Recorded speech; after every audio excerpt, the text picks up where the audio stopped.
परम सन्मान जोग। जुगो जुग अटल तख्त चबर दे मालक। धन धन साहिब श्री गुरु ग्रंथ साहिब जी महाराज जी दी पावन पवित्र हजूरी अंदर सुभाएमान सत संगी जनों, आओ गुरु चरनां विच बैठण दा सुभाग। गुरु की कृपा बख्शिश दा सदका प्राप्त होया है। सतगुरु सच्चे पातशाह अमृत बाणी विच बचन भी कहणगे, बाबा जय कर कर ते कीरत होए, सो कर राख बड़ाई तोए। हे बाबा, जिस घर विच उस मालक परमात्मा वाहिगुरु दी सिफत है, उस घर नूं संभालिया कर, इसे विच तेरी भलाई है।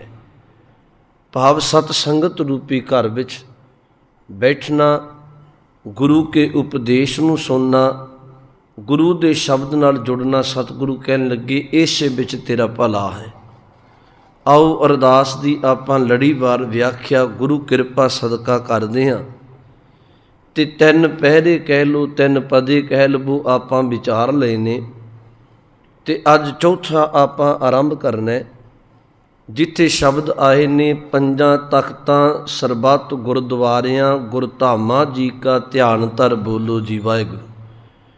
इहदी विचार आरंभण तो पहलां गुरु बख्शी फतेह बुलाओ। आखो जी वाहिगुरू जी का खालसा, वाहिगुरू जी की फतेह।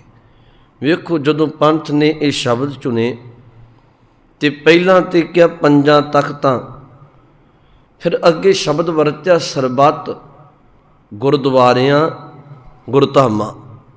इहदा मतलब सरबत दा अर्थ सारे, जिन्ने भी गुरु के धाम ने, गुरुद्वारे ने, भावें वो देश विच ने, विदेशां विच ने, धरती दे किसी भी खिते ते जिहड़ा गुरुद्वारा बनिया उहदा जिक्र इस अरदास विच आउंदा है। ते पर आरंभता विच आपां क्या पंजां तख्तां, पंज तख्तां दे इतिहास नूं आपां विचारना। वो पंज तख्त ने आपां जिन्हां दी गिनती करदे हां। सब तो पहला अकाल तख्त साहिब श्री अमृतसर साहिब दी धरती ते, उस तो बाद दूसरा जिहड़ा तख्त वो पटना साहिब दी धरती ते श्री हरमंदर साहिब। फिर इस तो बाद तीजा जिहड़ा तख्त है केसगढ़ साहिब आनंदपुर साहिब दी धरती ते। चौथा जिहड़ा तख्त है वो हजूर साहिब दी पावन पवित्र धरती ते पंजवां जिहड़ा तख्त है जिन्हों आपां साबो की तलवंडी दमदमा साहिब दी पावन पवित्र धरती ते। ये पंज तख्त ने। पर इस तो पहला जिहड़ा शब्द आया कि पंजां तख्तां, पंज शब्द आया गुरबाणी विच। पंच ते पंज शब्द कई बारी आउंदा है।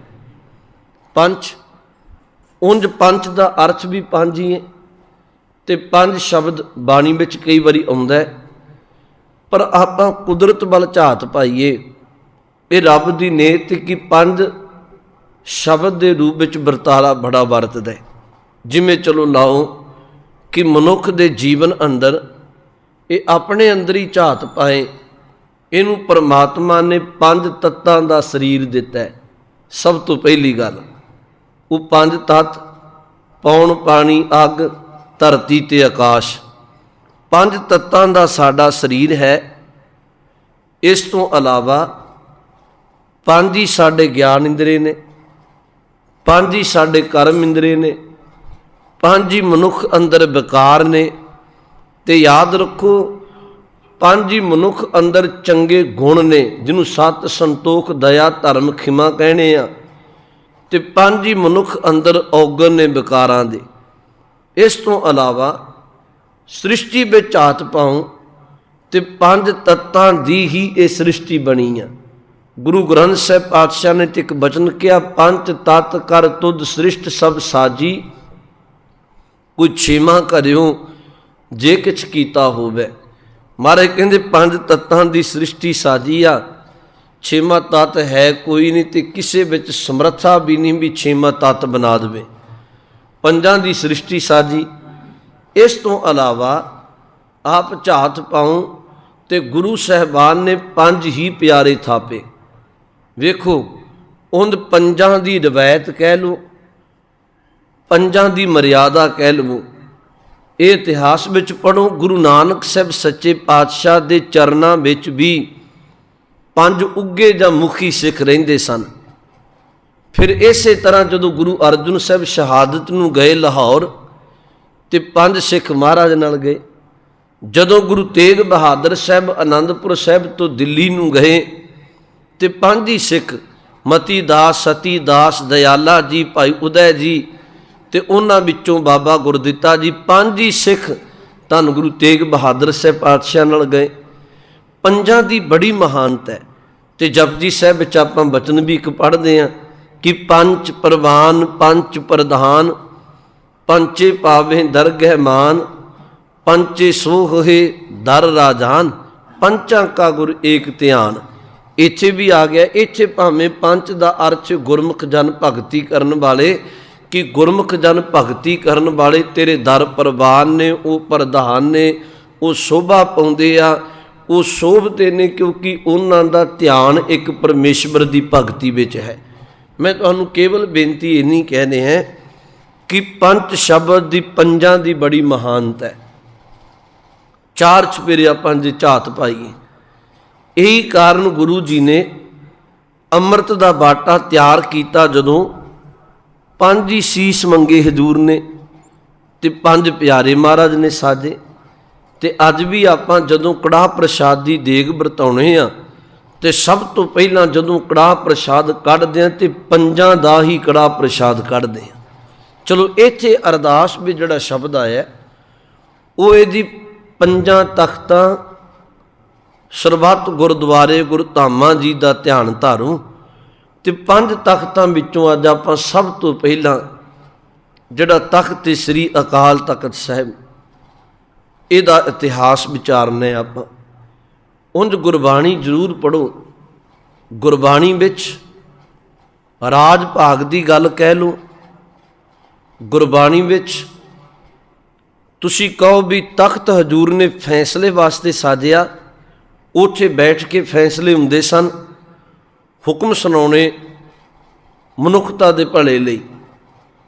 ते आप जी बाणी विच पढ़ो तो बाणी विच भी राज काज का जिक्र जरूर किया हजूर ने। हाँ वो गल वखरी है भी बाणी विच ये जरूर कहा भी जिहड़ा राज मद है वो माड़ा है।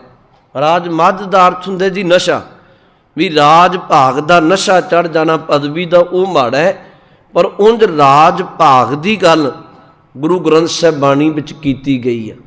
कई बारी उंज गल चलदे हैं कि गुरमुख कहंदे भी राजनीति ना करूं। असल विच गुरु नानक साहब ने भी वक्त नाल कुचज्जी राजनीति नहीं की। इहो जी सियासत तो हजूर ने वरजिया जिहड़ी मनुखता का घान करे। पर हजूर सच्चे पातशाह ने इहो जे राज की गल जरूर की जिथे प्रजा ते मनुखता सुख का साह लै सके।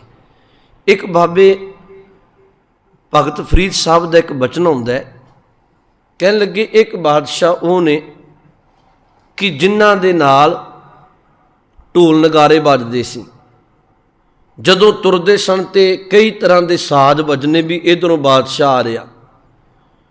फिर कहन लगे लौ लश्कर नाल होना। बाणी च एक बचन आउंदा है, पास दमामे छत सिर भेरी छड्डो रड।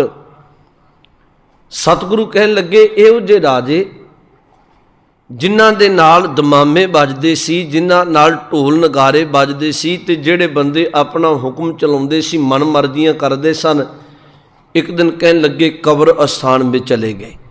जहाँ एक भगत फरीद साहब का एक होर बचन आउंदा है, कहन लगे बंदे जदों तू अहंकार विच मत्या हुन्ना उस वेले कई बारी तू पदवी के गुमान अंदर परवाह नहीं करदा ते सच हक की गल नहीं करदा, कुफर भी तोलना है। पर वक्त ऐसा भी आउंदा है भी जिस वेले इट सराहने भोए सवन, कीड़ा लड़ियो मास, केतड़ियां जुग वापरे इकत पया पास। ये अर्थ ने कहन लगे वक्त वो भी आउंदा है कि तेरे सराहने इट लग जानी है। मुर्दे नूं लाउंदे ने जदों दफनाउंदे ने कब्रस्तान विच, इट सराहने भोए सवन धरती ते भुंजा सुता पिया, कीड़ा लड़ियो मास। ਤੇ ਤਨ ਨੂੰ ਨੋਚ ਕੇ ਕੀੜੇ ਖਾਂਦੇ ਨੇ। ਕਹਿਣ ਲੱਗੇ ਕੇਤੜਿਆਂ ਜੁਗ ਵਾਪਰੇ ਇਕਤ ਪਿਆਂ ਪਾਸ, ਜਿਹੜਾ ਤਨ ਨੂੰ ਮਿੱਟੀ ਨਹੀਂ ਲੱਗਣ ਦਿੰਦਾ ਸੀ ਰਾਜ ਮੱਧ ਦੇ ਨਸ਼ੇ ਅੰਦਰ। ਕਹਿਣ ਲੱਗੇ ਉਹਦਾ ਸਰੀਰ ਇੱਕ ਪਾਸੇ ਜਿਵੇਂ ਪਾਇਆ ਤੇ ਪੁੰਜੇ ਪਿਆ, ਹੁਣ ਪਾਸਾ ਲੈਣ ਜੋਗਾ ਨਹੀਂ ਰਿਹਾ। ਹਾਲਾਤ ਇਹ ਵੀ ਬਣਦੇ ਨੇ।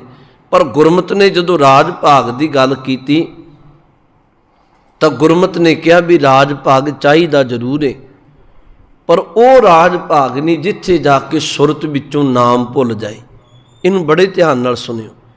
ਗੁਰਬਾਣੀ ਨੇ ਇੱਕ ਬਚਨ ਵਰਤਿਆ, ਕਹਿਣ ਲੱਗੇ ਸੁਲਤਾਨ ਹੋਵਾਂ ਮੇਲ ਲਸ਼ਕਰ, ਤਖਤ ਰਾਖਾਂ ਪਾਓ, ਹੁਕਮ ਹਾਸਲ ਕਰੀ ਬੈਠਾ ਨਾਨਕਾ ਸਭ ਬਾਓ। ਵੇਖੋ ਥੋੜ੍ਹਾ ਜਿਹਾ ਇਹਦੇ ਅਰਥ ਨੂੰ ਜ਼ਰੂਰ ਬਾਚੋ। ਗੁਰਮੁਖੋ ਮਹਾਰਾਜ ਕਹਿੰਦੇ ਆ, ਕਹਿਣ ਲੱਗੇ ਜੇ ਕਦੀ ਸੁਲਤਾਨ ਹੋਵਾਂ, ਮੈਂ ਬਾਦਸ਼ਾਹ ਬਣ ਜਾਵਾਂ। ਸੁਲਤਾਨ ਦਾ ਅਰਥ ਹੁੰਦਾ ਬਾਦਸ਼ਾਹ। ਮੇਲ ਲਸ਼ਕਰ, ਲਸ਼ਕਰ ਦਾ ਅਰਥ ਹੁੰਦਾ ਜੀ ਫੌਜਾਂ। ਮੇਰੇ ਕੋਲ ਫੌਜਾਂ ਦਾ ਲਾਓ ਲਸ਼ਕਰ ਹੋਵੇ। ਤਖਤ ਰਾਖਾਂ ਪਾਓ, ਤੇ ਫਿਰ ਅਗਲੀ ਗੱਲ ਵੀ ਤਖਤ ਵੀ ਮੇਰੇ ਕੋਲ ਹੋਵੇ। ਸੁਲਤਾਨ ਹੋਵਾਂ ਮੇਲ ਲਸ਼ਕਰ, ਤਖਤ ਰਾਖਾਂ ਪਾਓ, ਮੇਰੇ ਕੋਲ ਰਾਜ ਭਾਗ ਹੋਵੇ, ਬਾਦਸ਼ਾਹ ਮੈਂ ਹੋਵਾਂ, ਫੌਜਾਂ ਮੇਰੇ ਕੋਲ ਹੋਣ। ਪਰ ਅੱਗੇ ਕਿਆ ਹੁਕਮ ਹਾਸਲ ਕਰੀ ਬੈਠਾ, ਮੇਰਾ ਹੁਕਮ ਚੱਲੇ, ਜੋ ਮੈਂ ਕਹਾਂ ਤੇ ਉਹ ਪ੍ਰਜਾ ਮੰਨੇ। ਨਾਨਕਾ ਸਭ ਬਾਓ। ਪਰ ਅੱਗੇ ਇੱਕ ਬਚਨ ਵਰਤਿਆ, ਕਹਿਣ ਲੱਗੇ ਰਾਜ ਕਾਜ ਮਾੜਾ ਨਹੀਂ। ਗੁਰੂ ਨਾਨਕ ਸਾਹਿਬ ਕਹਿੰਦੇ ਪਰ ਇਹ ਨਾ ਹੋਵੇ ਵੀ ਮਤ ਦੇਖ ਭੂਲਾ ਵਿਸਰੈ, ਤੇਰਾ ਚਿੱਤ ਨਾ ਆਵੇ ਨਾਉ। ਇਹ ਨਾ ਹੋਵੇ ਕਿ ਬਾਹਰੀ ਤੌਰ 'ਤੇ ਰਾਜ ਭਾਗ ਲੈ ਕੇ ਪਦਵੀ ਦਾ ਮਾਲਕ ਬਣ ਕੇ ਫੌਜਾਂ ਲਾਓ ਲਸ਼ਕਰ ਲੈ ਕੇ ਆਪਣਾ ਹੁਕਮ ਚਲਾ ਕੇ ਤੇ ਤੇਰੀ ਸੁਰਤ ਵਿੱਚੋਂ ਨਾਮ ਭੁੱਲ ਜਾਏ। ਇਹਦਾ ਮਤਲਬ ਗੁਰੂ ਘਰ ਵਿੱਚ ਇਸ ਗੱਲ ਨੂੰ ਪ੍ਰਵਾਨਿਆ ਹੈ ਕਿ ਰਾਜ ਕਾਜ ਚਾਹੀਦੇ ਕਿਸੇ ਧਰਮੀ ਬੰਦੇ ਦੇ ਹੱਥ ਵਿੱਚ। ਪਰ ਇਹਦਾ ਭਾਵ ਇਹ ਨਹੀਂ ਕਿ ਆਮ ਦੁਨਿਆਵੀ ਬਾਦਸ਼ਾਹ ਦੀ ਤਰ੍ਹਾਂ ਤੇਰੀ ਸੁਰਤ ਵਿੱਚੋਂ ਪਰਮੇਸ਼ਵਰ ਦਾ ਭਉ ਨਿਕਲ ਜਾਏ, ਉਹਦਾ ਡਰ ਭੈ ਨਿਕਲ ਜਾਏ। ਆਪ ਜੀ ਫਿਰ ਗੁਰਬਾਣੀ ਪੜ੍ਹੋ, ਗੁਰਬਾਣੀ ਵਿੱਚੋਂ ਤੁਹਾਨੂੰ ਬਚਨ ਮਿਲਣਗੇ। ਵੇਖੋ ਭਾਈ ਗੁਰਦਾਸ ਸਾਹਿਬ ਜੀ ਦੇ ਆਪਾਂ ਬਚਨ ਪੜ੍ਹਦੇ ਹਾਂ ਤੇ ਭਾਈ ਗੁਰਦਾਸ ਸਾਹਿਬ ਨੇ ਕਿੰਨਾ ਜ਼ਿਕਰ ਕੀਤਾ। ਜਿੱਥੇ ਗੁਰੂ ਨਾਨਕ ਸਾਹਿਬ ਮਹਾਰਾਜ ਨੇ ਵਕਤੀ ਹੁਕਮਰਾਨ, ਰਾਜ ਭਾਗ ਮਾਨਣ ਵਾਲੇ, ਜਿਹੜੇ ਅਹੰਕਾਰ ਵਿੱਚ ਮਸਤ ਹੋ ਕੇ ਤੇ ਪ੍ਰਜਾ ਦਾ ਚੰਗੀ ਤਰ੍ਹਾਂ ਭਲਾ ਕਰਨ ਦੀ ਬਜਾਏ ਤੇ ਉਹ ਪ੍ਰਜਾ ਨੂੰ ਹੀ ਮਾਰ ਕੁੱਟ ਜਾਂ ਲੁੱਟ ਖਸੁੱਟ ਕਰਦੇ ਸਨ, ਉਹਨਾਂ ਪ੍ਰਤੀ ਕਿਹਾ ਨਾ ਮਹਾਰਾਜ ਨੇ। ਬਾਣੀ 'ਚ ਆਪਾਂ ਬਚਨ ਪੜ੍ਹਦੇ ਹਾਂ ਭਾਈ ਗੁਰਦਾਸ ਸਾਹਿਬ ਜੀ ਦੇ ਕਿ ਕੱਲ ਆਈ ਕੁੱਤੇ ਮੂੰਹੀ, ਖਾਜ ਹੁਆ ਮੁਰਦਾਰ ਗੁਸਾਈ, ਰਾਜੇ ਪਾਪ ਕਮਾਮਦੇ, ਉਲਟੀ ਬਾੜ ਖੇਤ ਕੋ ਖਾਈ। ਮੈਂ ਤਾਂ ਬੇਨਤੀ ਕਹਿ ਰਿਹਾ ਕਿ ਜਦੋਂ ਪੰਜਾਂ ਤਖਤਾਂ ਵਿੱਚੋਂ ਅਕਾਲ ਤਖਤ ਸਾਹਿਬ ਦੀ ਗੱਲ ਚੱਲਦੀ ਆ ਤੇ ਉਸ ਵੇਲੇ ਇਹ ਗੱਲ ਚੇਤਾ ਰੱਖੋ ਵੀ ਤਖਤ ਦੀ ਸਿਰਜਣਾ ਹਜ਼ੂਰ ਨੇ ਤਾਂ ਕੀਤੀ ਸੀ ਕਿ ਇੱਥੇ ਕੋਈ ਦੁਖਿਆਰਾ ਆਵੇ ਤੇ ਉਸ ਦੁਖੀਏ ਦਾ ਦੁੱਖ ਸੁਣ ਕੇ ਤੇ ਉਹਦੇ ਭਲੇ ਲਈ ਕੋਈ ਫੈਸਲਾ ਕੀਤਾ ਜਾਏ, ਜਾਂ ਇੱਥੇ ਮਨੁੱਖਤਾ ਦੇ ਭਲੇ ਲਈ ਫੈਸਲੇ ਕੀਤੇ ਜਾਣ। ਇਹਦਾ ਮਤਲਬ ਤਖਤ ਦੋ ਤਰ੍ਹਾਂ ਨਾਲ, ਇਹਨੂੰ ਫਿਰ ਤੁਸੀਂ ਧਿਆਨ ਨਾਲ ਸੁਣੋ। ਇੱਕ ਤਖਤ ਹੀ ਦੁਨਿਆਵੀ ਬਾਦਸ਼ਾਹ ਕੋਲ ਹੁੰਦਾ ਹੈ ਤੇ ਦੁਨਿਆਵੀ ਬਾਦਸ਼ਾਹ ਵੀ ਤਖਤ 'ਤੇ ਬੈਠ ਕੇ ਫੈਸਲਾ ਸੁਣਾਉਂਦਾ ਹੈ, ਤੇ ਇੱਕ ਤਖਤ ਗੁਰੂ ਘਰ ਵਿੱਚ ਬਣੇ ਤੇ ਗੁਰੂ ਘਰਾਂ ਦੇ ਤਖਤਾਂ ਵਿੱਚ ਬੈਠ ਕੇ ਵੀ ਫੈਸਲੇ ਕੀਤੇ ਜਾਂਦੇ ਨੇ, ਜਾਂਦੇ ਰਹੇ ਨੇ ਤੇ ਕੀਤੇ ਜਾਂਦੇ ਨੇ। ਮੈਂ ਬੇਨਤੀ ਕਹਿ ਰਿਹਾ ਸਾਂ, ਮਹਾਰਾਜ ਨੇ ਬਾਦਸ਼ਾਹ ਨੂੰ ਕਿਹਾ, ਕਹਿੰਦੇ ਕੱਲ ਆਈ ਕੁੱਤੇ ਮੂੰਹੀ, ਖਾਜ ਹੁਆ ਮੁਰਦਾਰ ਗੁਸਾਈ। ਕਹਿੰਦੇ ਕਿਹੋ ਜਿਹਾ ਸਮਾਂ ਆ ਗਿਆ ਭਿਆਨਕ ਕਿ ਬਹੁਤੇ ਜਿਹੜੇ ਰਾਜੇ ਨੇ ਕੁੱਤੇ ਮੂੰਹੀ ਬਿਰਤੀ ਬਣ ਗਈ। ਵੇਖੋ ਆਪ ਦੀ ਬਾਣੀ ਵਿੱਚੋਂ ਪੜ੍ਹੋ ਵੀ ਕੁੱਤੇ ਮੂੰਹੀ ਬਿਰਤੀ ਕੀ ਹੈ। ਗੁਰੂ ਗ੍ਰੰਥ ਸਾਹਿਬ ਦੀ ਬਾਣੀ ਪੜ੍ਹੋ ਨਾ ਗੁਰਮੁਖੋ, ਕੁੱਤੇ ਦੀਆਂ ਤਿੰਨ ਗੱਲਾਂ ਦਾ ਜ਼ਿਕਰ ਤੁਹਾਨੂੰ ਬਾਣੀ ਵਿੱਚੋਂ ਮਿਲਦਾ ਹੈ, ਤਿੰਨ ਤਰ੍ਹਾਂ ਨਾਲ ਮਿਲਦਾ ਹੈ। ਇੱਕ ਤੇ ਮਹਾਰਾਜ ਕਹਿਣਗੇ ਜਦੋਂ ਇਹਦੀ ਵਫਾਦਾਰੀ ਦੀ ਗੱਲ ਕਰਦੇ ਆ, ਉੱਥੇ ਕਹਿਣਗੇ ਵੀ ਮਾਲਕ ਦੇ ਘਰ ਦਾ ਕੂਕਰੇ, ਤੇ ਮਾਲਕ ਕਈ ਵਾਰੀ ਕ੍ਰੋਧਿਤ ਹੋ ਕੇ ਉਹਨੂੰ ਡੰਡਾ ਮਾਰ ਕੇ ਘਰੋਂ ਬਾਹਰ ਕੱਢ ਕੇ ਤੇ ਬੂਹਾ ਵੀ ਬੰਦ ਕਰ ਲਵੇ ਨਾ, ਸਾਰੀ ਰਾਤ ਉਹ ਬਾਹਰ ਰਹਿ ਕੇ ਗਵਾਂਢੀ ਘਰ ਨਹੀਂ ਜਾਂਦਾ, ਸਵੇਰੇ ਬੂਹਾ ਖੋਲ੍ਹਦਾ ਤੇ ਮਾਲਕ ਦੇ ਪੈਰਾਂ ਨੂੰ ਚਿੰਬੜਦਾ। ਇੱਥੇ ਮਹਾਰਾਜ ਗੁਰੂ ਤੇਗ ਬਹਾਦਰ ਸਾਹਿਬ ਕਹਿੰਦੇ ਆ, ਇੱਕ ਕੂਕਰ ਵੀ ਆਪਣੇ ਮਾਲਕ ਦਾ ਦਰ ਨਹੀਂ ਛੱਡਦਾ। ਐ ਬੰਦੇ ਤੂੰ ਘੱਟੋ ਘੱਟ ਇੱਕ ਕੂਕਰ ਤੋਂ ਸਿੱਖ ਵੀ ਤੂੰ ਮਾਲਕ ਦਾ ਵਫਾਦਾਰ ਕਿਵੇਂ ਬਣਨਾ। ਇੱਥੇ ਕੀਤੀ ਉਹਦੀ ਵਫਾਦਾਰੀ ਦੀ ਗੱਲ। ਬਾਣੀ 'ਚ ਬਚਨ ਆਉਂਦਾ, ਸੁਆਮੀ ਕੋ ਗ੍ਰਹਿ ਜਿਉ ਸਦਾ ਸੁਆਨ ਤਜਤ ਨਹੀਂ ਨਿਤ, ਨਾਨਕ ਇਹ ਬਿਦ ਹਰ ਭਜੋ ਇੱਕ ਮਨ ਹੋਏ ਇੱਕ ਚਿੱਤ। ਇੱਥੇ ਵਫਾਦਾਰੀ ਦੀ ਗੱਲ ਕੀਤੀ। ਫਿਰ ਬਾਣੀ ਵਿੱਚ ਇੱਕ ਹੋਰ ਬਚਨ ਆਉਂਦਾ, ਉਹਦੀ ਥੋੜ੍ਹਾ ਬਚਨ ਹੋਰ ਢੰਗ ਨਾਲ ਮਹਾਰਾਜ ਨੇ ਕਿਹਾ, ਇਹਨੂੰ ਸੁਣਿਓ ਭਾਵਨਾ ਨਾਲ, ਪਰ ਸਮਝਾਉਂਦੇ ਮਨਮੁਖ ਬੰਦੇ ਨੂੰ ਨੇ ਕਿ ਜਦੋਂ ਮਨਮੁਖ ਬੰਦਾ ਕਦੀ ਗੁਰੂ ਦਾ ਗਿਆਨ ਲੈ ਕੇ ਵੀ ਜਾਂ ਕੰਨ ਵਿੱਚ ਪਾ ਕੇ ਤੇ ਉਹ 'ਤੇ ਅਮਲ ਨਹੀਂ ਕਰਦਾ, ਤਾਂ ਸਤਿਗੁਰੂ ਨੇ ਬਾਣੀ ਵਿੱਚ ਕਿਹਾ, ਐ ਬੰਦੇ ਤੇਰੇ ਹਾਲਾਤ ਮਾਨੋ ਕੂਕਰ ਦੀ ਪੂਛ ਵਰਗੇ ਹੋ ਗਏ। ਜਿਵੇਂ ਸਿਆਣੇ ਕਹਿੰਦੇ ਕੂਕਰ ਦੀ ਪੂਛ ਕਦੇ ਸਿੱਧੀ ਨਹੀਂ ਹੁੰਦੀ। ਬੰਦੇ ਤੂੰ ਬਹੁਤ ਵਾਰੀ ਗੁਰੂ ਦਾ ਉਪਦੇਸ਼ ਲੈ ਕੇ ਜਦੋਂ ਫਿਰ ਵੀ ਚੰਗੇ ਕਰਮ ਨਹੀਂ ਕਰਦਾ, ਮੰਨ ਲਓ ਫਿਰ ਤੂੰ ਕੂਕਰ ਦੀ ਪੂਛ ਵਰਗਾ ਆਪਣਾ ਜੀਵਨ ਬਣਾ ਲੈ। ਬਾਣੀ 'ਚ ਇਹਨੂੰ ਸ਼ਬਦ ਵਰਤਿਆ ਹੈ। ਮਹਾਰਾਜ ਕਹਿੰਦੇ ਆ, ਸਵਾਨ ਪੂਛ ਜੋ ਹੋਏ ਨਾ ਸੂਧੋ, ਕਹਿਓ ਨਾ ਕਾਣ ਧਰੈ। ਇੱਕ ਸ਼ਬਦ ਇਹ ਹੋ ਗਿਆ ਜੀ। ਫਿਰ ਇੱਕ ਤੀਜਾ ਬਚਨ ਆਉਂਦਾ ਹੈ ਜਿਹਨੂੰ ਭਾਈ ਗੁਰਦਾਸ ਸਾਹਿਬ ਨੇ ਕਿਹਾ, ਕੁੱਤੇ ਮੂੰਹ ਬਿਰਤੀ। ਉਹ ਤੀਜਾ ਸ਼ਬਦ ਕੀ ਕਿਹਾ? ਮਹਾਰਾਜ ਕਹਿੰਦੇ ਆ, ਕਹਿਣ ਲੱਗੇ, ਇੱਕ ਸ਼ਬਦ ਆਉਂਦਾ ਬਾਣੀ ਅੰਦਰ ਵੀ ਆਟੇ ਵਾਲੀ ਚੱਕੀ, ਕੂਕਰ ਆਉਂਦਾ ਹੈ, ਅਤੇ ਕਈ ਵਾਰੀ ਉਹ ਚੱਕੀ ਕੋਲ ਸਿਆਣੇ ਲੋਕ ਤੁਸੀਂ ਬੈਠੋ ਉਹ ਢੱਕ ਕੇ ਰੱਖਦੇ ਸਨ। ਚੱਕੀਆਂ ਨੂੰ ਢੱਕ ਦਿਓ, ਕੂਕਰ ਮੂੰਹ ਨਾ ਪਾ ਜਾਏ। ਉਹਨੇ ਆਉਣਾ ਅਤੇ ਉਹਨੇ ਸਭ ਤੋਂ ਪਹਿਲਾਂ ਚੱਕੀ ਵਿੱਚੋਂ ਆਟਾ ਚੱਟਣਾ ਜਾਂ ਖਾਣਾ। ਆਟਾ ਖਾਣ ਤੋਂ ਬਾਅਦ ਜਾਣ ਲੱਗਿਆ ਉਹਨੇ ਕੀ ਕਰਨਾ ਵੀ ਉਹ ਜਿਹੜਾ ਕੱਪੜਾ ਹੁੰਦਾ ਨਾ ਪਰੋਲਾ ਜਿਹਾ, ਜਿਹਦੇ ਨਾਲ ਚੱਕੀ ਨੂੰ ਸਾਫ਼ ਕਰਦੇ ਸਨ, ਅਤੇ ਉਹ ਕੱਪੜਾ ਵੀ ਉਹਨੇ ਜਾਂਦਿਆਂ ਜਾਂਦਿਆਂ ਮੂੰਹ ਵਿੱਚ ਪਾ ਕੇ ਲੈ ਜਾਣਾ। ਸਤਿਗੁਰੂ ਬਾਣੀ ਵਿੱਚ ਕਹਿੰਦੇ ਆ ਵੀ ਇਹ ਕੁੱਤੇ ਮੂੰਹ ਬਿਰਤੀ ਹੈ। ਆਟਾ ਖਾ ਲਿਆ ਪਰ ਉਹਦੇ ਅੰਦਰ ਦਾ ਲਾਲਚ ਤ੍ਰਿਪਤ ਨਹੀਂ ਹੋਇਆ। ਜਾਣ ਲੱਗਿਆ ਉਹ ਆਟੇ ਨਾਲ ਲਿਬੜਿਆ ਕੱਪੜਾ ਵੀ ਲੈ ਗਿਆ। ਸਤਿਗੁਰੂ ਨੇ ਇਹਨੂੰ ਬਾਣੀ ਵਿੱਚ ਕਿਹਾ, ਕਹਿਣ ਲੱਗੇ, ਚਾਕੀ ਚਾਟੇ ਚੂਨ ਖਾਹੇ। ਚੂਨ ਦਾ ਅਰਥ ਹੁੰਦਾ ਜੀ ਆਟਾ। ਚਾਕੀ ਚਾਟੇ ਚੂਨ ਖਾਹੇ, ਚਾਕੀ ਕਾ ਚੀਥਰਾ ਕਹਾਂ ਲੈ ਜਾਏ। ਮਹਾਰਾਜ ਕਹਿੰਦੇ ਉਹ ਚੱਕੀ ਦਾ ਕੱਪੜਾ ਕਿੱਥੇ ਲੈ ਚੱਲੇ ਆ। ਇੱਥੇ ਸਮਝਾਇਆ ਮਨੁੱਖ ਨੂੰ ਹੈ ਕਿ ਜਿਹੜਾ ਬੰਦਾ ਲਾਲਚੀ ਹੈ, ਬਹੁਤ ਵਾਰੀ ਉਹ ਕਿਸੇ ਦੇ ਕੱਪੜੇ ਲਾਉਣ ਤੱਕ ਜਾਂਦਾ ਹੈ। ਤ੍ਰਿਸ਼ਨਾਲੂ ਬੰਦਾ ਉਹ ਇੱਥੋਂ ਤੱਕ ਰੱਜਦਾ ਨਹੀਂ, ਉਹ ਸਾਚੇ ਵੇ ਦੂਜਿਆਂ ਨੂੰ ਨਗਨ ਕਰਕੇ ਮਨ ਨੂੰ ਆਪਣਾ ਤਨ ਢਕਣ ਦੀ ਕੋਸ਼ਿਸ਼ ਕਰਦਾ। ਗੁਰਮੁਖੋ, ਇੱਥੇ ਭਾਈ ਗੁਰਦਾਸ ਸਾਹਿਬ ਨੇ ਬਚਨ ਵਰਤਿਆ, ਕਹਿਣ ਲੱਗੇ, ਕੱਲ ਆਈ ਕੁੱਤੇ ਮੂੰਹੀ ਖਾਜ ਹੁਆ ਮੁਰਦਾਰ ਗੁਸਾਈ। ਕਹਿੰਦੇ ਕੁੱਤੇ ਮੂੰਹ ਬਿਰਤੀ ਬਣ ਗਈ। ਤੇ ਕਿਵੇਂ ਬਣੀ ਜੀ? ਕਹਿਣ ਲੱਗੇ, ਰਾਜੇ ਪਾਪ ਕਮਾਮ ਦੇ, ਉਲਟੀ ਵਾੜ ਖੇਤ ਕੋ ਖਾਈ। ਵੇਖੋ, ਵਾੜ ਖੇਤ ਨੂੰ ਕਰੀ ਦੀ ਹੈ ਤਾਂ ਕਰਕੇ ਕਿ ਜਿਹੜੀ ਫਸਲ ਹੈ, ਜਿਹੜੀ ਕੋਈ ਫਲ ਫੁੱਲ ਲੱਗੇ ਨੇ ਉਹ ਬਚ ਸਕਣ। ਪਰ ਭਾਈ ਗੁਰਦਾਸ ਸਾਹਿਬ ਕਹਿੰਦੇ ਜਿਹੜੀ ਬਾੜ ਹੀ ਖੇਤ ਨੂੰ ਖਾਣ ਲੱਗ ਪਵੇ, ਜਿਹੜਾ ਮਾਲੀ ਬਾਗ ਨੂੰ ਉਜਾੜਨ ਲੱਗ ਪਵੇ, ਫਿਰ ਉਹਦਾ ਕੀ ਬਣਨਾ? ਤਾਂ ਸਤਿਗੁਰੂ ਨੇ ਬਚਨ ਵਰਤੇ, ਕਹਿਣ ਲੱਗੇ, ਰਾਜੇ ਪ੍ਰਜਾ ਦੀ ਸੇਵਾ ਕਰਨ ਲਈ ਹੁੰਦੇ ਨੇ, ਪਰ ਜਿਹੜੇ ਰਾਜੇ ਖੁਦ ਹੀ ਪਾਪ ਕਮਾਉਣ ਲੱਗ ਪੈਣ ਤੇ ਇਹਦਾ ਮਤਲਬ ਇਹ ਹੈ ਵੀ ਫਿਰ ਬਾੜ ਖੇਤ ਨੂੰ ਖਾਂਦੀ ਪਈ ਆ। ਸ਼ਬਦ ਵਰਤਿਆ, ਰਾਜੇ ਪਾਪ ਕਮਾਮ ਦੇ, ਉਲਟੀ ਬਾੜ ਖੇਤ ਕੋ ਖਾਈ। ਤੇ ਅੱਗੇ ਫਿਰ ਬਚਨ ਹੋਰ ਵੀ ਕਹੇ, ਕਹਿੰਦੇ ਪ੍ਰਜਾ ਵੀ ਅਗਿਆਨਤਾ ਵਸ ਪਈਏ, ਪ੍ਰਜਾ ਅੰਧੀ ਗਿਆਨ ਬਿਨ, ਕੂੜ ਕੁਸਤ ਮੁਖੋਂ ਆਲਾਈ। ਪ੍ਰਜਾ ਵੀ ਅਗਿਆਨਤਾ ਵਿੱਚ ਜਿਉਂ ਕੇ ਤੇ ਮੁੱਖ ਵਿੱਚੋਂ ਕੂੜ ਤੇ ਕੁਸਤ ਭੈੜੇ ਬੋਲ ਬੋਲ ਕੇ ਜੀਵਨ ਵਿਅਰਥ ਕਰਦੀ ਪਈ ਹੈ। ਸ਼ਬਦ ਤੇ ਹੋਰ ਲੰਬੇਰੇ ਵੀ ਨੇ, ਜਿੱਥੇ ਕਾਜੀ ਨੂੰ ਕਿਹਾ, ਜਿੱਥੇ ਵਕਤੀ ਪਖੰਡੀ ਗੁਰੂਆਂ ਨੂੰ ਕਿਹਾ ਤੇ ਉਹਦੇ ਚੇਲਿਆਂ ਨੂੰ ਕਿਹਾ।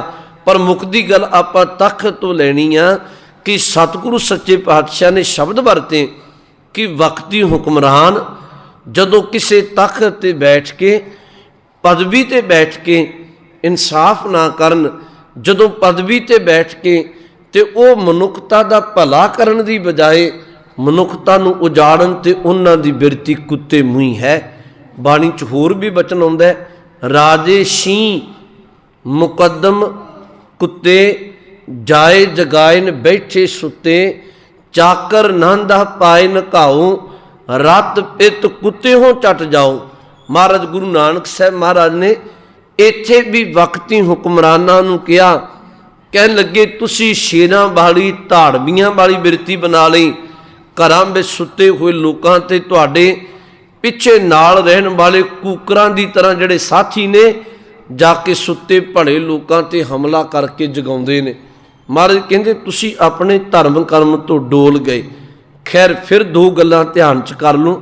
ਆਪਾਂ ਆਉਣਾ ਅਕਾਲ ਤਖਤ ਸਾਹਿਬ ਜਿਹਨੂੰ ਅਰਦਾਸ ਵਿੱਚ 5 ਤਖਤਾਂ ਦਾ ਜ਼ਿਕਰ ਕਰਦੇ ਹਾਂ, ਇਹਦੇ ਪ੍ਰਤੀ ਹੈ। ਇਹ ਯਾਦ ਰੱਖੋ, ਦੁਨਿਆਵੀ 20 ਤਖਤ ਨੇ, ਦੁਨਿਆਵੀ ਤਖਤਾਂ ਤੇ ਮਾਲਕ ਬਣ ਕੇ ਬਾਦਸ਼ਾਹ ਰਾਜੇ ਬਹਿੰਦੇ ਰਹੇ ਤੇ ਗੁਰੂ ਗ੍ਰੰਥ ਸਾਹਿਬ ਮਹਾਰਾਜ ਨੇ ਜਾਂ ਗੁਰੂ ਨਾਨਕ ਸਾਹਿਬ ਸੱਚੇ ਪਾਤਸ਼ਾਹ ਨੇ ਤਖਤ ਤੇ ਬੈਠ ਕੇ ਤੇ ਜਿੰਨਾ ਇਨਸਾਫ ਨਹੀਂ ਕੀਤਾ, ਮਨੁੱਖਤਾ ਦਾ ਭਲਾ ਨਹੀਂ ਕੀਤਾ, ਉਹਨਾਂ ਨੂੰ ਗੁਰੂ ਨੇ ਵਰਜਿਆ ਵੀ ਹੈ। ਨੰਬਰ 1। ਦੂਸਰੀ ਗੱਲ, ਗੁਰੂ ਘਰ ਵਿੱਚ ਰਾਜ ਭਾਗ ਦੀ ਗੱਲ ਕੀਤੀ ਗਈ, ਪਰ ਰਾਜ ਭਾਗ ਉਹ ਜਿਹੜਾ ਧਰਮ ਦੇ ਕੁੰਡੇ ਹੇਠ ਰਹੇ, ਜਿਸ ਰਾਜ ਭਾਗ ਵਿੱਚੋਂ ਮਨੁੱਖਤਾ ਦਾ ਭਲਾ ਹੋ ਸਕੇ। ਆ ਇੱਕ ਬਚਨ ਆਉਂਦਾ, ਚਲੋ ਉਹ ਤੇ ਹੋਰ ਅਵਸਥਾ ਦਾ ਬਚਨ ਹੈ, ਪਰ ਉਂਝ ਭਗਤ ਰਵਿਦਾਸ ਸਾਹਿਬ ਜੀ ਦਾ ਇੱਕ ਬਚਨ ਆਉਂਦਾ ਹੈ ਕਿ ਕਦੀ ਬੰਦਾ ਬੇਗਮਪੁਰੇ ਦਾ ਵਾਸੀ ਬਣ ਜਾਏ, ਜਿੱਥੇ ਨਾ ਦੁੱਖ ਪਾਉਂਦਾ ਨਾ ਕਿਸੇ ਤਰ੍ਹਾਂ ਦਾ ਸੰਸੈ, ਨਾ ਕੋਈ ਟੈਕਸ ਲੱਗਣਾ, ਮਸੂਲ ਲਿਆ ਜਾਣਾ।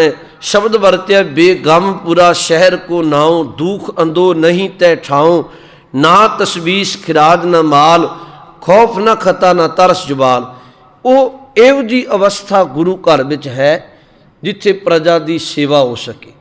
ਪਰ ਹੁਣ ਵੇਖੋ, ਆਪਾਂ ਗੱਲ ਕਰਦੇ ਹਾਂ ਅਕਾਲ ਤਖਤ ਸਾਹਿਬ ਦੀ। ਇਹ ਗੱਲ ਯਾਦ ਰੱਖੋ, ਸਭ ਤੋਂ ਪਹਿਲਾਂ ਜਦੋਂ ਇਹਦੀ ਆਰੰਭਤਾ ਹੋਈ ਨਾ, ਅੱਜ ਜਿਸ ਤਖਤ ਸਾਹਿਬ ਦੇ ਦਰਸ਼ਨ ਕਰਦੇ ਹਾਂ ਸ੍ਰੀ ਹਰਿਮੰਦਰ ਸਾਹਿਬ ਦੇ ਸਾਹਮਣੇ, ਸ੍ਰੀ ਅੰਮ੍ਰਿਤਸਰ ਸਾਹਿਬ ਦੀ ਧਰਤੀ ਤੇ, ਸਭ ਤੋਂ ਪਹਿਲਾਂ ਜਦੋਂ ਗੁਰੂ ਰਾਮਦਾਸ ਸੱਚੇ ਪਾਤਸ਼ਾਹ ਮਹਾਰਾਜ ਨੇ ਸ੍ਰੀ ਅੰਮ੍ਰਿਤਸਰ ਸਾਹਿਬ ਸ਼ਹਿਰ ਵਸਾਇਆ, ਔਰ ਜਦੋਂ ਜਿਹੜਾ ਪਾਵਨ ਸਰੋਵਰ ਹੈ ਜਿਸ ਵਿੱਚ ਸ੍ਰੀ ਹਰਿਮੰਦਰ ਸਾਹਿਬ ਬਣਿਆ, ਉਹ ਸਰੋਵਰ ਦੀ ਖੁਦਵਾਈ ਜਦੋਂ ਮਹਾਰਾਜ ਨੇ ਕਰਵਾਈ ਤੇ ਉਹ ਜਿਹੜੀ ਮਿੱਟੀ ਸੀ ਨਾ ਇੱਥੇ ਜਿਹੜੀ ਨਿਕਲਦੀ ਸੀ ਸਰੋਵਰ ਦੇ ਵਿੱਚੋਂ, ਉਸ ਮਿੱਟੀ ਨਾਲ ਜਿੱਥੇ ਅੱਜ ਤਖਤ ਤੇ ਜਿੱਥੇ ਅੰਦਰ ਆਪਾਂ ਕੋਠਾ ਸਾਹਿਬ ਆਖਦੇ ਹਾਂ ਜਿਹਨੂੰ, ਉੱਥੇ ਉਹ ਮਿੱਟੀ ਦਾ ਲਾ ਕੇ ਢੇਰ ਤੇ ਇੱਕ ਉੱਚੀ ਜਗ੍ਹਾ ਬਣਾਈ ਗਈ ਚਬੂਤਰਾ ਜਿਹਾ। ਫਿਰ ਧਿਆਨ ਨਾਲ ਸੁਣਿਓ ਇਹ ਗੱਲ, ਆਰੰਭਤਾ ਕਿੱਥੋਂ ਹੋਈ। ਸਰੋਵਰ ਨੂੰ ਖੁਦਵਾਈ ਕੀਤੀ ਤੇ ਸਰੋਵਰ ਦੀ ਜਿਹੜੀ ਮਿੱਟੀ ਸੀ, ਸੰਗਤਾਂ ਨੂੰ ਕਹਿ ਕੇ ਮਹਾਰਾਜ ਨੇ ਜਿੱਥੇ ਅੱਜ ਤਖਤ ਤੇ ਜਿਹਨੂੰ ਆਪਾਂ ਕੋਠਾ ਸਾਹਿਬ ਆਖਦੇ ਹਾਂ, ਉਸ ਥਾਂ ਤੇ ਮਿੱਟੀ ਸੁਟਵਾ ਕੇ ਤੇ ਇੱਕ ਉੱਚੀ ਢਾਂਗ ਲਾ ਕੇ ਤੇ ਉੱਚਾ ਜਿਹਾ ਇੱਕ ਚਬੂਤਰਾ, ਇੱਕ ਟਿਕਾਣਾ ਹਜ਼ੂਰ ਨੇ ਬਣਵਾਇਆ ਸੀ, ਜਿੱਥੇ ਬੈਠ ਕੇ ਗੁਰੂ ਰਾਮਦਾਸ ਸੱਚੇ ਪਾਤਸ਼ਾਹ ਕਈ ਵਾਰ ਕਾਰ ਸੇਵਾ ਕਰਵਾਉਂਦੇ ਸਨ, ਕਈ ਵਾਰੀ ਬੈਠ ਕੇ ਸੰਗਤ ਨੂੰ ਰੱਬੀ ਉਪਦੇਸ਼ ਦਿੰਦੇ ਸਨ। ਫਿਰ ਗੁਰੂ ਰਾਮਦਾਸ ਜੀ ਤੋਂ ਬਾਅਦ ਗੁਰੂ ਅਰਜਨ ਸਾਹਿਬ ਸੱਚੇ ਪਾਤਸ਼ਾਹ ਗੁਰਤਾ ਗੱਦੀ ਤੇ ਬਿਰਾਜਮਾਨ ਹੋਏ। ਜਦੋਂ ਗੁਰੂ ਅਰਜਨ ਸਾਹਿਬ ਮਹਾਰਾਜ ਗੁਰਿਆਈ ਮਿਲੀ ਤੇ ਮਹਾਰਾਜ ਸੱਚੇ ਪਾਤਸ਼ਾਹ ਵੀ ਸੇਵਾ ਕਰਵਾਉਂਦੇ ਨੇ, ਤੇ ਗੁਰੂ ਅਰਜਨ ਸਾਹਿਬ ਮਹਾਰਾਜ ਨੇ ਫਿਰ ਇੱਥੇ ਬਣਵਾਇਆ ਜੀ ਸ੍ਰੀ ਹਰਿਮੰਦਰ ਸਾਹਿਬ। ਉਸ ਵੇਲੇ ਇਤਿਹਾਸ ਕਹਿੰਦੇ ਥੋੜ੍ਹੀ ਖੁਦਵਾਈ ਹੋਰ ਕਰਨੀ ਪਈ ਉਸ ਥਾਂ ਤੋਂ ਜਿੱਥੇ ਹਰਿਮੰਦਰ ਸਾਹਿਬ ਦੀ ਨੀਂਹ ਸਾਈਂ ਮੀਆਂ ਮੀਰ ਤੋਂ ਰਖਵਾਈ। ਇਹ ਤੇ ਤੁਸੀਂ ਸਿਆਣੇ ਹੋ, ਸਾਰੇ ਬੈਠੇ ਹੋ ਵੀ ਇੱਕ ਸਰੋਵਰ ਤੇ ਸਮਤਲ ਬਰਾਬਰ ਖੁਦਵਾਇਆ, ਪਰ ਜਿੱਥੇ ਹਰਿਮੰਦਰ ਸਾਹਿਬ ਦੀ ਨੀਂਹ ਟਿਕਾਉਣੀ ਸੀ ਤੇ ਸਾਈਂ ਮੀਆਂ ਮੀਰ ਤੋਂ ਰਖਵਾਈ, ਉਹਦੀ ਖੁਦਵਾਈ ਹੋਰ ਕਰਨੀ ਪਈ। ਉਹ ਮਿੱਟੀ ਵੀ ਕੱਢ ਕੇ ਤੇ ਫਿਰ ਇਸੇ ਥਾਂ ਜਿੱਥੇ ਅਕਾਲ ਤਖਤ ਸਾਹਿਬ ਹੈ, ਉਹ ਕੋਠਾ ਸਾਹਿਬ ਹੈ, ਇਸ ਥਾਂ ਤੇ ਉਸ ਮਿੱਟੀ ਨੂੰ ਪਾ ਕੇ ਤੇ ਉਹ ਥੜਾ ਕਹਿ ਲਓ ਹੋਰ ਉੱਚਾ ਕਰ ਦਿੱਤਾ ਗਿਆ। ਤੇ ਗੁਰੂ ਅਰਜਨ ਸਾਹਿਬ ਸੱਚੇ ਪਾਤਸ਼ਾਹ ਨੇ ਇੱਕ ਹੋਰ ਕਿਰਪਾ ਕਰ ਦਿੱਤੀ। ਗੁਰਮੁਖੋ, ਇੱਥੇ ਮਹਾਰਾਜ ਨੇ ਇੱਕ ਛੋਟੀ ਜੀ ਉੱਚੀ ਜਗ੍ਹਾ ਤੇ ਕੋਠੜੀ ਜੀ ਕਹਿ ਲਓ, ਥੋੜ੍ਹਾ ਜਿਹਾ ਛੋਟਾ ਜਿਹਾ ਕੋਠਾ ਕਹਿ ਲਓ, ਤਾਂ ਹੀ ਆਪਾਂ ਸ਼ਬਦ ਵਰਤਦੇ ਕੋਠਾ ਸਾਹਿਬ। ਅਤੇ ਇਹ ਮਹਾਰਾਜ ਗੁਰੂ ਅਰਜਨ ਸਾਹਿਬ ਨੇ ਬਣਾਇਆ। ਅਤੇ ਇਤਿਹਾਸ ਸਾਡਾ ਇਹ ਕਹਿੰਦਾ ਵੀ ਉਹ ਜਿਹੜਾ ਕੋਠਾ ਸਾਹਿਬ ਉੱਚੀ ਜਗ੍ਹਾ 'ਤੇ ਜਿਹੜਾ ਮਹਾਰਾਜ ਨੇ ਬਣਵਾਇਆ, ਉੱਥੇ ਕਈ ਵਾਰ ਹਜ਼ੂਰ ਨੇ ਦਿਨ ਵੇਲੇ ਜਾਂ ਰਾਤ ਵੇਲੇ ਵੀ ਗੁਰੂ ਅਰਜਨ ਸਾਹਿਬ ਸੱਚੇ ਪਾਤਸ਼ਾਹ ਵਿਸ਼ਰਾਮ ਵੀ ਕਰ ਲੈਂਦੇ ਸਨ। ਇੱਥੇ ਮਹਾਰਾਜ ਨੇ ਕਈ ਵਾਰੀ ਬੈਠ ਕੇ ਸੰਗਤ ਨੂੰ ਉਪਦੇਸ਼ ਵੀ ਦੇਣਾ। ਹੁਣ ਇੰਨੀ ਗੱਲ ਤੁਹਾਡੇ ਧਿਆਨ ਵਿੱਚ ਆ ਗਈ ਕਿ ਮਿੱਟੀ ਸਰੋਵਰ ਦੀ ਸ੍ਰੀ ਹਰਿਮੰਦਰ ਸਾਹਿਬ ਜਿੱਥੇ ਬਣਿਆ, ਉੱਥੋਂ ਮਿੱਟੀ ਚੁੱਕ ਕੇ ਇਹ ਥੜਾ ਬਣਿਆ ਗੁਰੂ ਰਾਮਦਾਸ ਜੀ ਵੇਲੇ। ਫਿਰ ਗੁਰੂ ਅਰਜਨ ਸਾਹਿਬ ਨੇ ਇੱਥੇ ਇੱਕ ਕੋਠਾ ਸਾਹਿਬ ਬਣਾ ਦਿੱਤਾ। ਵੈਸੇ ਛੋਟੀ ਜਿਹੀ ਕੋਠੜੀ ਬਣਾਈ ਸੀ, ਪਰ ਆਪਾਂ ਅਦਬ ਨਾਲ ਕੋਠਾ ਸਾਹਿਬ ਕਹਿੰਦੇ ਹਾਂ। ਹੁਣ ਇਸ ਤੋਂ ਬਾਅਦ ਨਾ ਜੀ 6ਵੇਂ ਪਾਤਸ਼ਾਹ ਜੀ ਦਾ ਵਕਤ ਆਉਂਦਾ। ਹੁਣ ਧਿਆਨ ਦਿਓ, ਗੁਰੂ ਅਰਜਨ ਸਾਹਿਬ ਸੱਚੇ ਪਾਤਸ਼ਾਹ ਦੀ ਸ਼ਹਾਦਤ ਹੋਈ 1606 ਈਸਵੀ ਅੰਦਰ। ਤੇ ਗੁਰੂ ਹਰਗੋਬਿੰਦ ਸਾਹਿਬ ਮਹਾਰਾਜ ਬੈਠੇ ਤਖਤ 'ਤੇ, ਮਹਾਰਾਜ ਬੈਠੇ ਗੁਰਤਾ ਗੱਦੀ ਬਿਰਾਜਮਾਨ ਹੋਏ। ਗੁਰੂ ਹਰਗੋਬਿੰਦ ਸਾਹਿਬ ਮੀਰੀ ਪੀਰੀ ਦੇ ਮਾਲਕ ਨੇ ਵੇਖਿਆ ਵੀ ਇਹ ਜਿਹੜੇ ਲੋਕ ਨੇ ਇਹ ਜ਼ੁਲਮ ਦੀ ਅੰਤਾ ਹੱਦ ਕਰ ਰਹੇ ਨੇ। ਤੇ ਸਤਿਗੁਰੂ ਨੇ ਇੱਕ ਕਿਰਪਾ ਕੀਤੀ, ਜਿਹੜਾ ਉਹ ਉੱਚੀ ਜਗ੍ਹਾ ਸੀ ਨਾ, ਇੱਥੇ ਫਿਰ ਇੱਕ ਚੰਗੀ ਤਰ੍ਹਾਂ, ਬੜੀ ਚੰਗੀ ਤਰ੍ਹਾਂ ਸਵਾਰ ਕੇ ਇੱਕ ਇਹੋ ਜਿਹਾ ਥੜਾ ਬਣਾਇਆ। ਕੋਠਾ ਤੇ ਹੈ ਹੀ ਸੀ, ਨਾਲ ਉਹਦੇ ਥੜਾ ਬਣਾ ਕੇ, ਤੇ ਜਿਸ ਨੂੰ ਅਕਾਲ ਤਖਤ ਸਾਹਿਬ ਕਿਹਾ ਗਿਆ, ਜਾਂ ਸ਼ਬਦਾਂ ਵਿੱਚ ਇਤਿਹਾਸਕਾਰਾਂ ਇਸ ਤਰ੍ਹਾਂ ਕਿਹਾ ਕਿ ਗੁਰੂ ਅਰਜਨ ਸਾਹਿਬ ਜੀ ਦੀ ਸ਼ਹਾਦਤ ਵਿੱਚੋਂ, ਗੁਰੂ ਅਰਜਨ ਸਾਹਿਬ ਜੀ ਦੇ ਡੁੱਲੇ ਹੋਏ ਖੂਨ ਵਿੱਚੋਂ ਸ੍ਰੀ ਅਕਾਲ ਤਖਤ ਸਾਹਿਬ ਦੀ ਸਿਰਜਣਾ ਹੈ। 1606 ਵਿੱਚ ਸ਼ਹਾਦਤ ਹੋਈ ਤੇ 1609 ਈਸਵੀ ਅੰਦਰ 3 ਸਾਲਾਂ ਬਾਅਦ ਧੰਨ ਗੁਰੂ ਹਰਗੋਬਿੰਦ ਸਾਹਿਬ ਮਹਾਰਾਜ ਬਾਬਾ ਬੁੱਢਾ ਸਾਹਿਬ ਤੇ ਭਾਈ ਗੁਰਦਾਸ ਸਾਹਿਬ ਜੀ ਨੂੰ ਲਾ ਕੇ, ਗੁਰਮੁਖੋ ਇਤਿਹਾਸ ਵਿੱਚ ਜ਼ਿਕਰ ਹੈ, ਮਹਾਰਾਜ ਨੇ ਕਿਸੇ ਕਾਰੀਗਰ ਨੂੰ ਨਹੀਂ ਲਾਇਆ। ਇਤਿਹਾਸ ਵਿੱਚ ਇੱਕ ਬੋਲ ਆਉਂਦਾ, ਕੋਈ किसी राज ना हाथ लगायो, बुढ़ा और गुरदास बनायो। जदों श्री अकाल तख्त साहब बनवाया, ਇਹਦੇ ਵਿੱਚ ਵੀ ਗੁਰੂ ਦੀ ਰਮਜ ਸੀ ਕਿ ਇੱਥੇ ਕੋਈ ਜੀਵਨ ਵਾਲਾ ਪੁਰਖ ਇਹਦੀ ਉਸਾਰੀ ਕਰੇ ਤੇ ਜੀਵਨ ਵਾਲਾ ਇਸ ਤਖਤ ਤੇ ਬੈਠੇਗਾ, ਇੱਥੋਂ ਦਾ ਸੇਵਾਦਾਰ ਬਣੇਗਾ ਤੇ ਜੀਵਨ ਵਾਲਾ ਹੀ ਧਰਮੀ ਬੰਦਾ ਹੀ ਮਨੁੱਖਤਾ ਦੇ ਭਲੇ ਲਈ ਕੋਈ ਹੁਕਮ ਸੁਣਾ ਸਕਦਾ। ਇਹ ਗੁਰੂ ਨੇ ਕਿਰਪਾ ਕੀਤੀ ਉਸ ਵੇਲੇ। ਫਿਰ ਮੈਂ ਇਹ ਬੇਨਤੀ ਚੰਗੀ ਤਰ੍ਹਾਂ ਦੁਹਰਾਉਣੀ ਚਾਹੁੰਦਾ। ਅੱਜ ਅਕਾਲ ਤਖਤ ਸਾਹਿਬ ਦਾ ਜ਼ਿਕਰ ਚੱਲਿਆ। ਅਕਾਲ ਤਖਤ ਸਾਹਿਬ ਬਣਾਉਣ ਵੇਲੇ ਜਾਂ ਗੁਰੂ ਹਰਗੋਬਿੰਦ ਸਾਹਿਬ ਸੱਚੇ ਪਾਤਸ਼ਾਹ ਖੁਦ ਨੇ ਤੇ ਜਾਂ ਭਾਈ ਗੁਰਦਾਸ ਸਾਹਿਬ ਤੇ ਬਾਬਾ ਬੁੱਢਾ ਸਾਹਿਬ ਜੀ ਨੇ, ਇਹਨਾਂ ਤੋਂ ਇਲਾਵਾ ਕਿਸੇ ਚੌਥੇ ਨੇ ਹੱਥ ਨਹੀਂ ਲਾਇਆ।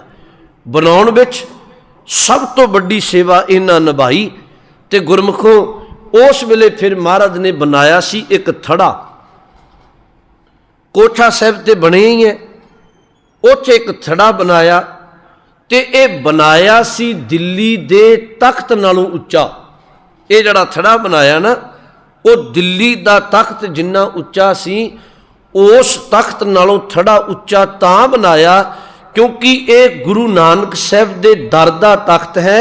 ਦੂਸਰੀ ਗੱਲ, ਦੁਨਿਆਵੀ ਤਖਤ ਬਹੁਤ ਵਾਰੀ ਆਪਣੇ ਉੱਥੋਂ ਦੇ ਫੈਸਲੇ ਕਈ ਵਾਰੀ ਮਨੁੱਖਤਾ ਦਾ ਭਲਾ ਨਹੀਂ ਕਰਦੇ, ਬਲਕਿ ਉਹ ਕਈ ਵਾਰੀ ਮਨੁੱਖਤਾ 'ਤੇ ਇੱਥੋਂ ਤੱਕ ਜ਼ੁਲਮ ਵੀ ਕਰਦੇ ਨੇ। ਪਰ ਗੁਰੂ ਨਾਨਕ ਦੇ ਦਰ ਦਾ ਤਖਤ ਉੱਚਾ ਤਾਂ ਕਰਕੇ ਹੈ, ਜਦੋਂ ਕਿਸੇ ਨੂੰ ਕਿਤੋਂ ਵੀ ਇਨਸਾਫ ਨਾ ਮਿਲੇ ਤੇ ਉਹ ਗੁਰੂ ਜੀ ਦੇ ਤਖਤ 'ਤੇ ਪਹੁੰਚੇ ਤੇ ਗੁਰੂ ਘਰ ਦਾ ਤਖਤ ਇਨਸਾਫ ਕਰਦਾ। ਇੱਥੇ ਕਿਸੇ ਨਾਲ ਬੇਇਨਸਾਫੀ ਨਹੀਂ ਹੁੰਦੀ। ਕਿਉਂ? ਕਿਉਂਕਿ ਇਹ ਧਰਮ ਦਾ ਤਖਤ ਹੈ ਤੇ ਇੱਥੇ ਮਹਾਰਾਜ ਨੇ ਇਸ ਤਖਤ ਨੂੰ ਬਣਾਇਆ। ਇੱਥੇ ਮੈਂ ਤੁਹਾਨੂੰ ਥੋੜ੍ਹੀ ਜਿਹੀ ਬੇਨਤੀ ਫਿਰ ਕਹਿ ਦਿੰਦਾ, ਇਹ ਗੱਲਾਂ ਧਿਆਨ ਰੱਖਣ ਵਾਲੀਆਂ ਗੁਰਮੁਖੋਂ। ਜਿਹੜੀ ਇਮਾਰਤ ਹੈ ਨਾ, ਬਾਅਦ ਵਿੱਚ ਪਹਿਲਾਂ ਬਣਿਆ ਸੀ ਥੜਾ ਤੇ ਕੋਠਾ ਸਾਹਿਬ, ਤੇ ਕੋਠਾ ਸਾਹਿਬ ਉਹ ਹੈ, ਆਪ ਜੀ ਨੂੰ ਪਤਾ ਹੈ ਕਿ ਗੁਰੂ ਅਰਜਨ ਸਾਹਿਬ ਮਹਾਰਾਜ ਨੇ ਜਦੋਂ ਗੁਰੂ ਗ੍ਰੰਥ ਸਾਹਿਬ ਜੀ ਦਾ ਪਹਿਲਾ ਪ੍ਰਕਾਸ਼ ਕੀਤਾ ਤੇ ਸ਼ਾਮ ਵੇਲੇ ਗੱਲ ਚੱਲੀ ਸੁਖਾਸਨ ਦੀ ਸੇਵਾ ਦੀ, ਮਹਾਰਾਜ ਦੇ ਸਰੂਪ ਬਿਰਾਜਮਾਨ ਕਰਨ ਦੀ। ਤੇ ਉਸ ਵੇਲੇ ਗੁਰੂ ਅਰਜਨ ਸਾਹਿਬ ਨੇ ਕਿਹਾ ਸੀ कि गुरु ग्रंथ साहिब जी के पावन स्वरूप विराजमान करो कोठा साहिब विच पलंग ते पुछया महाराज तुसी कित्थे विश्राम करोगे? सतगुरु कहिंदे आ असीं भुंजे विश्राम करांगे।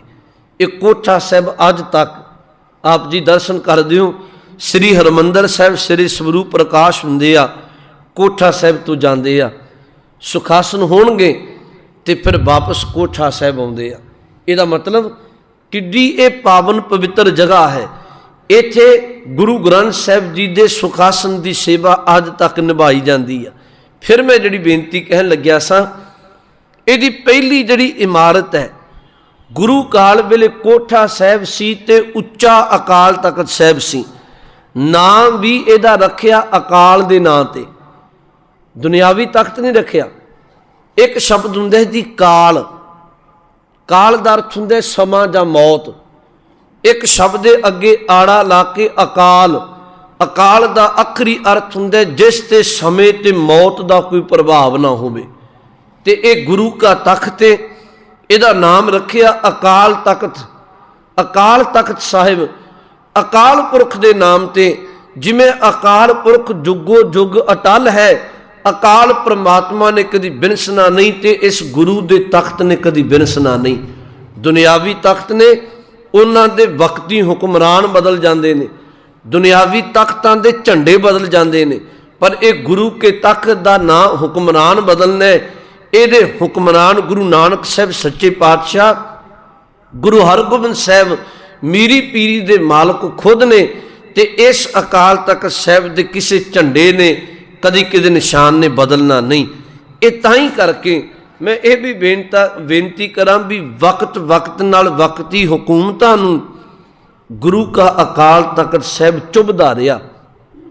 उन्हां कई बारी कोशिशां कीतियां कि असी इस अकाल तख्त साहब नूं ढह ढेरी कर दईए। जालम कई बारी चढ़ के आउंदा है, पर गुरु के सिख इस तख्त दे लई अपनी कुर्बानियां भी करदे रहे। खैर मैं जिहड़ी बेनती तुहानूं कह रहा सां, गुरु हरगोबिंद साहब वेले केवल उच्चा थड़ा उच्चा तख्त है, कोठा साहब बने। फिर याद रखो सब तो पहला जस्सा सिंह आलूवालिए ने इहदी पहली इमारत बनाई, थड़े तो भाव बाद विच इमारत बनाई इहदी। उस तो बाद महाराजा रणजीत सिंह दे राज भाग वेले इहदी दूसरी मंजिल कह लो, दूसरी इमारत फिर चंगी तरह सेवा करके बनाई गई। तो जिहड़े गुंबद ने ना श्री अकाल तख्त साहब दे इतिहास में लिखे है, वो हरी सिंह नलूआ ने बनवाए सन सेवा करके। और यह भी कहा जाता है हरी सिंह नलूए ने उस वेले राज काज विच गल करके 1,25,000 रुपया एक पासे रखिया सी। पता कादे लई? कहंदे ने रखिया तां सी भी जिमें श्री हरमंदर साहब नूं सोना ला के ते उन्होंने सवारिया गया है, ते आपां समा आएगा अकाल तख्त साहब नूं भी सोना ला के दी सेवा निभावांगे। पर वो वक्री गल कि वक्त नाल हरी सिंह नलूए की शहादत हो गई जंग के मैदान में जूझदियां। पर उन्हें यह प्रण किया सी भी वक्त मिलिया 1,25,000 रुपया रख के ते इस तख्त की आपां सेवा सोना ला के भी करांगे। गुरमुखो ये तख्त की इस तरह इमारत बनी ते इस तख्त का नाम अकाल के नाम ते रखिया। सब तो पहला इहदा जिहड़ा जथेदार है वेखो गुरु हरगोबिंद साहब ते खुद मीरी पीरी दे मालक। ते मैं एक बेनती होर कहां, इत्थे वक्त वक्त नाल कई तरह के उचेचे समागम होंदे रहे, संगत का इकट्ठ। जिमें गुरु हरगोबिंद साहब ने अपनी हयाती अंदर इसे अकाल तख्त साहब ते विराजमान होना, सिख संगत नूं उपदेश भी वंडना, ते जे कोई दुखिया आउणा ते उस दुखिए दे भले लई महाराज सच्चे पातशाह ने उहदा दुख दूर करन दे लई इत्थों हुक्म सुनाउणे। ते अगली गल, सुर सिंह पिंड दे रहन वाले 2 ढाडी, एक भाई नत्था जी दूजा भाई अब्दुल्ला। ते मैं एक बेनती करा भी जे कोई पूछे ना कि गुरु घर में सब तो पहला ढाडी कौन होए ने, ਤੇ ਗੁਰੂ ਘਰ ਦੇ ਸਭ ਤੋਂ ਪਹਿਲਾਂ ਜਿਹੜੇ ਢਾਡੀ ਨੇ ਉਹ ਗੁਰੂ ਹਰਗੋਬਿੰਦ ਸਾਹਿਬ ਮਹਾਰਾਜ ਜੀ ਦੇ ਵੇਲੇ ਸੁਰ ਸਿੰਘ ਪਿੰਡ ਦੇ ਰਹਿਣ ਵਾਲੇ ਭਾਈ ਨੱਥਾ ਜੀ ਤੇ ਭਾਈ ਅਬਦੁੱਲਾ ਜੀ ਨੇ। ਗੁਰਮੁਖੋ ਇਹ ਇਹੋ ਜਿਹੇ ਢਾਡੀ ਸਨ। ਗੁਰੂ ਹਰਗੋਬਿੰਦ ਸਾਹਿਬ ਨੇ ਢਾਡੀ ਪਰੰਪਰਾ ਆਰੰਭ ਕੀਤੀ। ਮਹਾਰਾਜ ਸੱਚੇ ਪਾਤਸ਼ਾਹ ਦੀ ਹਜ਼ੂਰੀ ਅੰਦਰ ਇਹਨਾਂ ਨੇ ਗੁਰੂ ਗ੍ਰੰਥ ਸਾਹਿਬ ਦੀਆਂ 22 ਦੀਆਂ 22 ਬਾਰਾਂ ਨੂੰ ਗਾਇਆ ਸੀ। ਰਾਗ ਵਿੱਚ ਬੜੇ ਪਰਪੱਕ ਸਨ ਤੇ ਸਤਿਗੁਰੂ ਨੇ ਤਰੁੱਠ ਕੇ ਇਹਨਾਂ ਢਾਡੀਆਂ ਨੂੰ ਇੱਕ ਵਾਰੀ ਆਪਣੇ ਕੋਲੋਂ ਹਾਥੀ ਦਿੱਤਾ ਸੀ।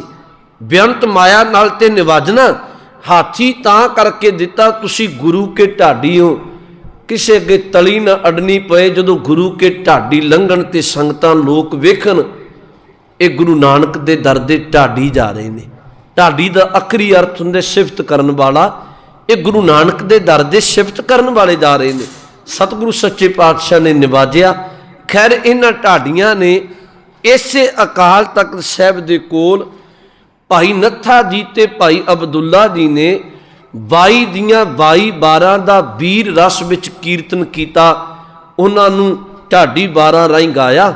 ਗੁਰਮੁਖੋ ਇੱਥੇ ਮਹਾਰਾਜ ਨੇ ਸ਼ਾਸਤਰ ਵਿਦਿਆ ਦੇ ਅਭਿਆਸ ਕਹਿ ਲਓ, ਸ਼ਾਸਤਰਾਂ ਦੀ ਗੱਲ ਇੱਥੇ ਚੱਲੀ, ਕਿਉਂਕਿ ਗੁਰੂ ਹਰਗੋਬਿੰਦ ਸਾਹਿਬ ਮਹਾਰਾਜ ਨੇ ਇਸੇ ਤਖਤ ਤੇ ਬੈਠ ਕੇ 2 ਕਿਰਪਾਨਾਂ ਧਾਰਨ ਕੀਤੀਆਂ ਸੀ, ਇੱਕ ਮੀਰੀ ਤੇ ਇੱਕ ਪੀਰੀ ਦੀ। ਮੈਂ ਫਿਰ ਤੁਹਾਨੂੰ ਜਿਹੜੀ ਬੇਨਤੀ ਕਹਿਣ ਲੱਗਿਆ, ਇਹ ਅਕਾਲ ਤਖਤ ਸਾਹਿਬ ਤੇ ਕਈ ਸਮਾਗਮ ਉਚੇਚੇ ਤੌਰ ਤੇ ਹੁੰਦੇ ਸਨ। ਜਦੋਂ ਗੁਰੂ ਅਰਜਨ ਸਾਹਿਬ ਸੱਚੇ ਪਾਤਸ਼ਾਹ ਮਹਾਰਾਜ ਨੂੰ ਗੁਰਿਆਈ ਮਿਲੀ ਤੇ ਉਹ ਉੱਚੇ ਕੋਠਾ ਜਿਹੜਾ ਸੀ ਇੱਥੇ ਬੈਠ ਕੇ ਮਿਲੀ। ਗੁਰੂ ਹਰਗੋਬਿੰਦ ਸਾਹਿਬ ਨੂੰ ਗੁਰਤਾ ਗੱਦੀ ਦੀ ਪੱਗ ਇੱਥੇ ਬੰਨੀ ਗਈ। ਮੀਰੀ ਪੀਰੀ ਦੀ ਕਿਰਪਾਨਾਂ ਹਜ਼ੂਰ ਨੇ ਇਸੇ ਤਖਤ ਤੇ ਧਾਰਨ ਕੀਤੀਆਂ। ਇਸੇ ਜਗ੍ਹਾ ਤੇ ਬੈਠ ਕੇ ਕਈ ਸਮਾਗਮ ਅੱਜ ਵੀ ਇੱਥੇ ਉਚੇਚੇ ਤੌਰ ਤੇ ਹੁੰਦੇ ਨੇ। ਤੇ ਸਮਾਂ ਨਿਕਲਿਆ ਜੀ ਗੁਰੂ ਹਰਗੋਬਿੰਦ ਸਾਹਿਬ ਸੱਚੇ ਪਾਤਸ਼ਾਹ ਜੀ ਦੇ ਵੇਲੇ ਤੇ ਕਿਰਪਾ ਵਰਤਦੀ ਰਹੀ। ਸਮੇਂ ਸਮੇਂ ਨਾਲ ਇਸ ਤਖਤ ਤੇ ਦੁਖੀਆਂ ਦੇ ਦੁੱਖ ਮੇਟੇ ਗਏ। ਮੈਂ ਥੋੜ੍ਹਾ ਜਿਹਾ ਤੁਹਾਨੂੰ ਜ਼ਿਕਰ ਕਰਦਾ ਜਥੇਦਾਰਾਂ ਦਾ। ਗੁਰੂ ਹਰਗੋਬਿੰਦ ਸਾਹਿਬ ਤੇ ਮਾਲਕ ਨੇ ਤਖਤ ਦੇ, ਪਰ ਗੁਰੂ ਸਾਹਿਬਾਨਾਂ ਤੋਂ ਬਾਅਦ ਗੁਰੂ ਸਾਹਿਬਾਨ ਦੇ ਵੇਲੇ ਗੁਰੂ ਹਰਗੋਬਿੰਦ ਸਾਹਿਬ ਜੀ ਦੇ ਵੇਲੇ ਫਿਰ ਕਿਸੇ ਵੇਲੇ ਇਹਦੀ ਮੁੱਖ ਸੇਵਾ ਬਖਸ਼ੀ ਭਾਈ ਗੁਰਦਾਸ ਸਾਹਿਬ ਨੂੰ। ਸਭ ਤੋਂ ਪਹਿਲਾਂ ਅਕਾਲ ਤਖਤ ਸਾਹਿਬ ਦੀ ਮੁੱਖ ਸੇਵਾ ਸਭ ਤੋਂ ਪਹਿਲਾਂ ਬਖਸ਼ੀ ਗਈ ਭਾਈ ਗੁਰਦਾਸ ਸਾਹਿਬ ਨੂੰ। ਭਾਈ ਗੁਰਦਾਸ ਸਾਹਿਬ ਜੀ ਤੋਂ ਬਾਅਦ ਅਕਾਲ ਤਖਤ ਸਾਹਿਬ ਦੀ ਸੇਵਾ ਨਿਭਾਉਂਦੇ ਰਹੇ ਭਾਈ ਸਾਹਿਬ ਭਾਈ ਮਨੀ ਸਿੰਘ ਜੀ, ਸ਼ਹੀਦ ਭਾਈ ਮਨੀ ਸਿੰਘ ਜੀ। ਉਹਨਾਂ ਨੂੰ ਸੇਵਾਵਾਂ ਬਖਸ਼ੀਆਂ ਗਈਆਂ। ਉਸ ਤੋਂ ਬਾਅਦ ਸਮੇਂ ਦੇ ਨਾਲ ਇੱਥੇ ਜੀ ਸਾਡੀ ਕੌਮ ਦਾ ਜਥੇਦਾਰ ਕਹੋ, ਸੇਵਾਦਾਰ ਕਹੋ, ਉਹ ਰਿਹਾ ਸੀ ਭਾਈ ਦਰਬਾਰਾ ਸਿੰਘ। ਬੜਾ ਕਰਨੀ ਵਾਲਾ ਸਿੱਖ ਸੀ। ਤੇ ਭਾਈ ਦਰਬਾਰਾ ਸਾਹਿਬ ਤੋਂ ਬਾਅਦ ਸਿੰਘ ਤੋਂ ਬਾਅਦ ਇੱਥੇ ਅਕਾਲ ਤਖਤ ਸਾਹਿਬ ਦਾ ਜਥੇਦਾਰ ਸੇਵਾਦਾਰ ਰਿਹਾ ਜੱਸਾ ਸਿੰਘ ਆਹਲੂਵਾਲੀਆ। ਇੱਥੇ ਸੇਵਾਦਾਰ ਰਿਹਾ ਜੀ ਨਵਾਬ ਕਪੂਰ ਸਿੰਘ। ਤੇ ਗੁਰਮੁਖੋ ਉਸ ਤੋਂ ਬਾਅਦ ਕਦੀ ਮਹੰਤਾਂ ਦਾ ਵਕਤ ਆਉਂਦਾ ਹੈ, ਉਸ ਤੋਂ ਬਾਅਦ ਨਾ ਜੀ ਫਿਰ ਇੱਥੇ ਇੱਕ ਜਥੇਦਾਰ, ਜਿੱਥੇ ਨਾਮ ਜਥੇਦਾਰ ਚੰਗੀ ਤਰ੍ਹਾਂ ਪਰਪੱਕ ਤੌਰ ਤੇ ਜੁੜ ਗਿਆ, ਸੇਵਾਦਾਰ ਰਿਹਾ ਤੇਜਾ ਸਿੰਘ ਪੁੱਚਰ। ਉਹ ਸੇਵਾਦਾਰ ਬੜੀ ਉਹਨੇ ਸੇਵਾ ਨਿਭਾਈ, ਤੇਜਾ ਸਿੰਘ ਪੁੱਚਰ। ਤੇ ਉਸ ਤੋਂ ਬਾਅਦ ਜੀ ਇੱਥੇ ਕਦੀ ਭੁੱਲਾਂਗੇ ਨਹੀਂ ਆਪਾਂ ਸਾਰੇ, ਜਿਹਨੂੰ ਕਹਿੰਦੇ ਆ ਜਥੇਦਾਰ ਅਕਾਲੀ ਫੂਲਾ ਸਿੰਘ। ਬੜਾ ਕਰਨੀ ਵਾਲਾ ਸਿੱਖ ਸੀ। ਜੰਗ ਦੇ ਮੈਦਾਨ ਵਿੱਚ ਜੂਝਦਾ, ਅਰਦਾਸ ਕਰਕੇ ਤੁਰਦਾ, ਪਰ ਮਹਾਰਾਜਾ ਰਣਜੀਤ ਸਿੰਘ ਕਹਿੰਦੇ ਫੌਜਾਂ ਦੀ ਉਡੀਕ ਕਰ ਲਵੋ। ਉਹ ਕਹਿੰਦਾ ਨਹੀਂ, ਗੁਰੂ ਅੱਗੇ ਅਰਦਾਸ ਕਰਕੇ ਤੁਰੇ ਆ, ਜਿੱਤ ਵੀ ਹੋਏਗੀ ਭਾਵੇਂ ਸ਼ਹਾਦਤ ਦੇਣੀ ਪੈ ਜਾਏ। ਬੜਾ ਬਹਾਦਰ ਸੂਰਮਾ ਸੀ ਜੀ ਇਹ ਜਥੇਦਾਰ ਅਕਾਲੀ ਫੂਲਾ ਸਿੰਘ ਜੀ। ਇਹਦੇ ਪਿਤਾ ਸਨ ਸਰਦਾਰ ਈਸ਼ਰ ਸਿੰਘ, ਜਿਨ੍ਹਾਂ ਨੇ ਆ ਕੋਪਰ ਹੀੜੇ ਦੀ ਜਿਹੜੀ 1762 ਵਿੱਚ ਘੱਲੂਘਾਰਾ ਵਾਪਰਿਆ, ਇਸ ਜੰਗ ਦੇ ਮੈਦਾਨ ਵਿੱਚ ਬੜਾ ਜੂਝੇ ਸਨ ਤੇ ਅਖੀਰ ਜ਼ਖਮ ਇੰਨੇ ਹੋ ਗਏ ਸਨ ਕਿ ਸ਼ਹਾਦਤ ਦਾ ਜਾਮ ਪੀ ਗਏ ਸਨ। ਉਹਨਾਂ ਦੇ ਸੁਪੁੱਤਰ ਸਨ ਅਕਾਲੀ ਫੂਲਾ ਸਿੰਘ। ਇਹਨਾਂ ਨੇ ਬੜੀ ਵੱਡੀ ਸੇਵਾ ਨਿਭਾਈ। ਵਕਤ ਨਾਲ ਇੱਥੇ ਕਦੀ ਰਹੇ ਜਥੇਦਾਰ ਭਾਈ ਵਿਸਾਖਾ ਸਿੰਘ। ਬੜੇ ਇੱਥੋਂ ਦੇ ਸੇਵਾ ਉਹਨਾਂ 2 ਮਹੀਨੇ ਨਿਭਾਈ, ਪਰ ਸੇਵਾ ਬੜੀ ਉਹਨਾਂ ਨਿਰਲੋਪ ਹੋ ਕੇ ਇੱਥੋਂ ਦੀ ਸੇਵਾ ਨਿਭਾਈ।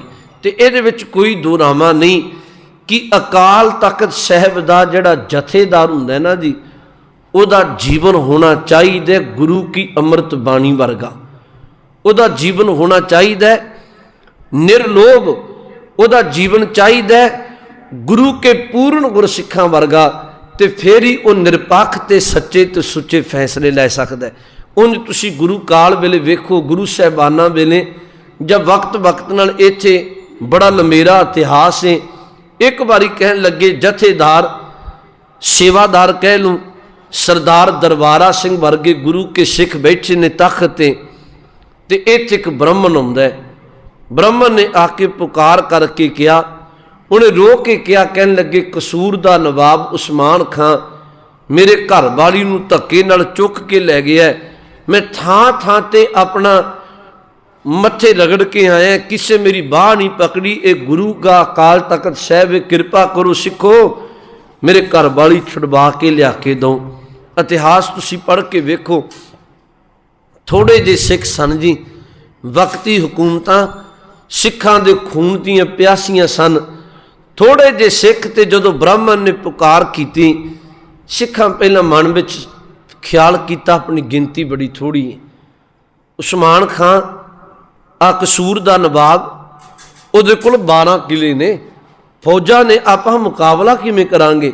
ਕਹਿਣ ਲੱਗੇ, ਵਿੱਚੋਂ ਇੱਕ ਸਿੱਖ ਬੋਲਿਆ, ਆਪਣੀਆਂ ਸਲਾਹਾਂ ਕਿਉਂ ਕਰਦੇ ਹੋ? ਗੁਰੂ ਗ੍ਰੰਥ ਸਾਹਿਬ ਸੱਚੇ ਪਾਤਸ਼ਾਹ ਅੱਗੇ ਬੇਨਤੀ ਕਰੋ, ਮਹਾਰਾਜ ਕੀ ਕਹਿਣਗੇ?